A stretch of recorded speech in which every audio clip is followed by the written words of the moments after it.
आज हम पढ़ेंगे फिरोज शाह तुगलक की दिल्ली। कल्पना कीजिए, वर्ष 1351 ईस्वी।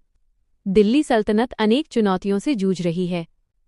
मोहम्मद बिन तुगलक के महत्वाकांक्षी लेकिन असफल प्रयोगों के बाद साम्राज्य को एक ऐसे शासक की आवश्यकता थी जो युद्ध से अधिक निर्माण, जनकल्याण और स्थिर प्रशासन पर विश्वास रखता हो। तभी सिंहासन पर बैठे फिरोज शाह तुगलक, जिन्होंने दिल्ली को केवल एक राजधानी नहीं बल्कि विकास और लोक कल्याण का केंद्र बनाने का संकल्प लिया। जब फिरोज शाह ने शासन संभाला तब उन्होंने महसूस किया कि किसी भी साम्राज्य की वास्तविक शक्ति उसकी जनता और आधारभूत संरचना में होती है। इसलिए उन्होंने युद्धों की अपेक्षा सिंचाई, नगर निर्माण, शिक्षा और सार्वजनिक सुविधाओं पर अधिक ध्यान दिया। कल्पना कीजिए, दिल्ली में नई नहरें खोदी जा रही हैं, बाग बगीचे विकसित हो रहे हैं, सराय बन रही हैं और नई इमारतें शहर की पहचान बदल रही हैं। समय आगे बढ़ा।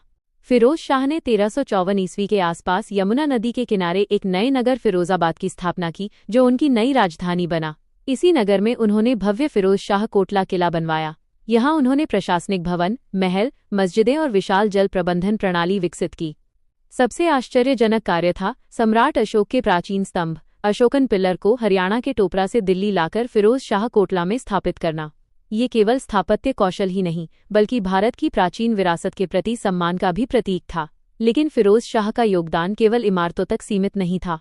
उन्होंने पश्चिमी यमुना नहर जैसी सिंचाई परियोजनाओं को विकसित किया, किसानों को राहत देने का प्रयास किया, मदरसों, अस्पतालों और धर्मार्थ संस्थाओं की स्थापना की तथा कई करों को समाप्त कर जनता का बोझ कम किया।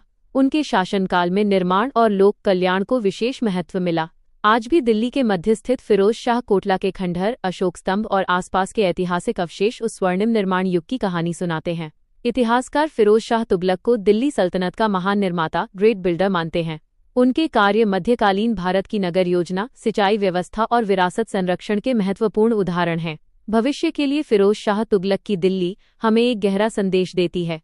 किसी भी राष्ट्र की महानता केवल युद्ध जीतने में नहीं बल्कि शहर बसाने, जल संसाधनों का विकास करने, सांस्कृतिक विरासत को संरक्षित रखने और जनता के जीवन को बेहतर बनाने में होती है। दिल्ली की धरती आज भी हमें याद दिलाती है कि स्थायी विकास ही किसी भी सभ्यता की सबसे बड़ी शक्ति होता है।